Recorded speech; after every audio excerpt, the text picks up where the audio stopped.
humura n'ubundi ndetse yawe ngenda kwanga da. Aya bas kibisanzwe ni icyamamare Gafemba garutse kubatamo garukanye amapawa dutangiriye hakuno dutangiranye abantu batatu menya ari umuryango we menya ari papa na mama n'umwana noneho filime bazaniye we iraza kuba ko muri kumubona harimo akana gatoya nako ni agahigi we dore kumuheta kumwami dore uburyo kazenguruka we gacunga haduye turaza gusobanukirwa ndagira ngo mukurikirane neza iyi filime akantu ku kandi atagira igisimbuka bikakucanga Gafemba nicyo mbereyeho dore uburyo abandi bagenda nabo ku makoro aba bantu noneho bazanye akiryo n'akineneko utuntu bitwikiye muri kutubona ngo nizo mitaka z'ubu ngubu sha nizo zigezwe mu ishyamba turi kubabona narababwiye ngo Gafemba nakifatiyemo imbwa zirahunga abazimu n'abadayimoni bose barahunga dore papa dore uburyo agenda acunga neza akantu ku kandi wakabonye ka kantu we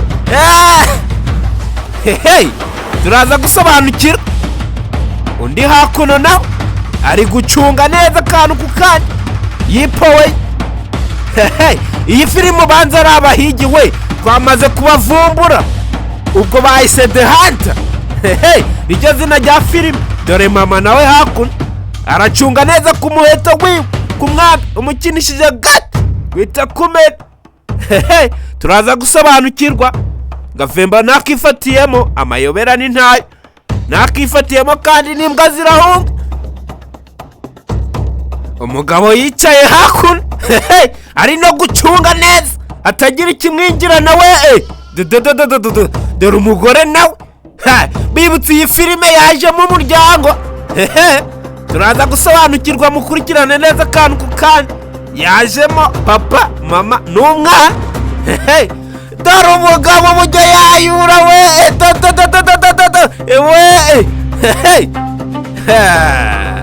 ubanzira ishyamba ririmo inzara we narababwiye ngo Gafemba ntabwo nabazanira igikanitani wapi oya ntabwo ari ba bana bakinira mu mafilime wowe wapi kakwigarukire kuri mama nawe hakuno aracyasirikira mu ishyamba nta kantu mbonara umudamu we ni mubi ku mwami hagize icyo abona gato wita kimena agahanga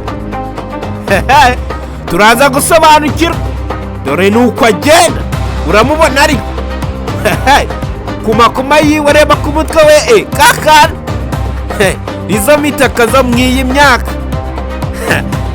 arahumagira we ubanza yananiwe uko iri shyamba ni rinini byo ni rinini kabisa bakise The Hunter iki ni igice cya kabiri igice cya mbere ndabizi mwarakibonye kumbe muri iri shyamba harimo undi muntu nawe ari kugenda yasinze we wagira ngo yasinze ntabwo ari ugusinda wowe umuntu ujemo mu iri shyamba ari gucira amaraso we urebe we iri shyamba ubanza ririmo urupfu we turaza gusobanukirwa twigarukire hakuno uri muze dore akijya we uri kumubona ku kiryo kiwe yakikoreye ku mutwe iwana turaza gusobanukirwa umugore uko yagasubiye inyuma yakutanye n'umugabo kumbe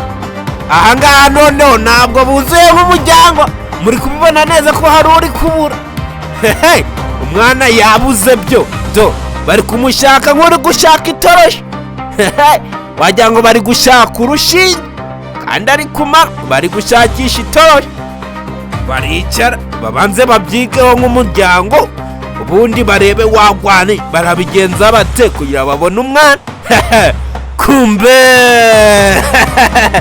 umwana we yagiye kare reba ahantu yibereye we ku mazi ubundi narababwiye abantu mudasohoka ngo muje ku ibici.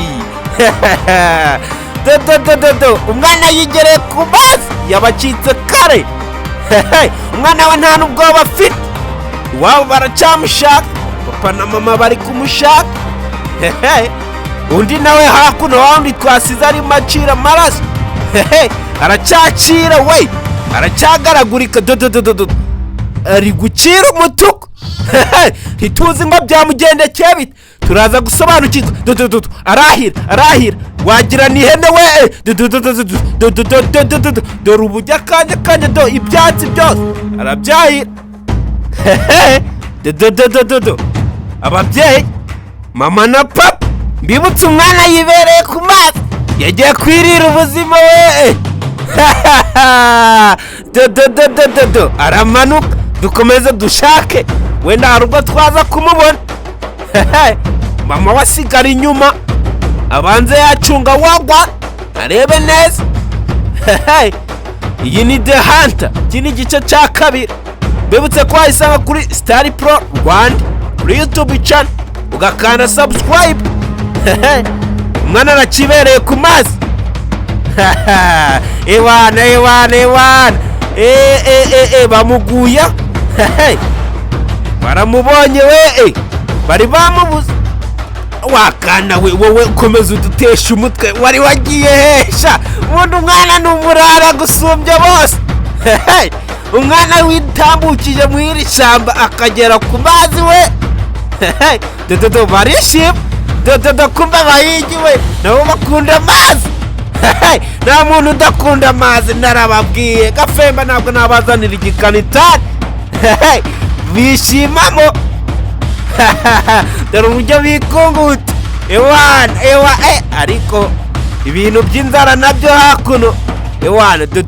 Dore umugore yaciye amaraso we. Turaza gusobanukirwa. Ubanza inzara itangiye kubakoramo akazi we. Inzara iri mu iri shamba byo iteye ubwoba. Dodododo papa hakurya iriya, hakurya hari iki, tugende. Umwana yarabarangiye, ntituzi ngo abarangiye iki. Turaza gusobanukirwa. Dore aho bagahingutse baracyari mu ishyamba mo hagati. Dodo papa hariya ewana umwana yabatungiye agatoki. Ntituzi ngo hari igihe ufite gukora ugasanga arimo umutego. Bavanyeyo agafuka we. Batangira kwishima. Dore uburyo umugabo arimo kanje we. Ni ibijumba bibisi we. Nibyo bari baratsimbye ewana. Batangira kurya nk'amafuko we. Dore umwana nawe ubujya kanje akajya. Dore urwasaya we. Turaza gusobanukirwa. Gafemba nakifatiyemo imbwa zirahu. Bibutse ko iyi ari The Hunter Part 2. Iki ni igice cya kabiri. Abatararebye icya mbere muje kuri YouTube channel yitwa Star Pro Rwanda murebe kirahari. Undi nawe hakuno wawundi urimo akira amaraso aracyahira we. Ari kwahira hita temira nk'ihene ubanza ari gushaka imiti. Nuko yaguye hasi. Turaza gusobanukirwa. Gafemba nakifatiyemo imbwa zirahunga. Sasa bona uko bakariye nk'amafuko. Agafuka barakanga baje we. Dododo bayimaze kare. Ati muhaguruka tugende sha dukomeza duhiga. Bari baherewe inzara yabishe. Uyu ni umuryango wa papa n'umwana na mama. Bakise The Hunter. Mama ni usigara inyuma bacungira we ubanza ari urenze ku mwambi. Turaza gusobanukirwa. Bakise The Hunter Part 2 muje kuri YouTube channel murayisanga Star Pro Rwanda. Kumbe wawundi ko yakaye ibyatsi yarambaraye kare. Yahwereye ubanza inzara yamuhwereje we. Twabonye ari maruka amaraso. Iyo umuntu afite inzara ikabije ni kure abigenda. Gafemba ndahabaye ndi wana we. Asa mama n'umwana bamuguyeho. Ariko papa ntituramenya ngo yagiye, ubanza nawe yaciye uko we. Batangira kumukanda barebe ko yazanzamuka, ibi by'ubusa. Turaza gusobanukirwa. Dodododo batangira kumukoraho, ubanza atari muzima we. Bashyiraho umutwe, ewana manya byarangiye we. Umubyeyi yikangamo yicara neza. Kumve papa nawe yabaguye. Ewana amukoraho nawe yumva uko bimeze, wagwani aramuhungiza biranga. Filime kacu nuko kagenze. Ciao turabakunda cyane. Nje mwumva kuri mikoro ndi Gafemba.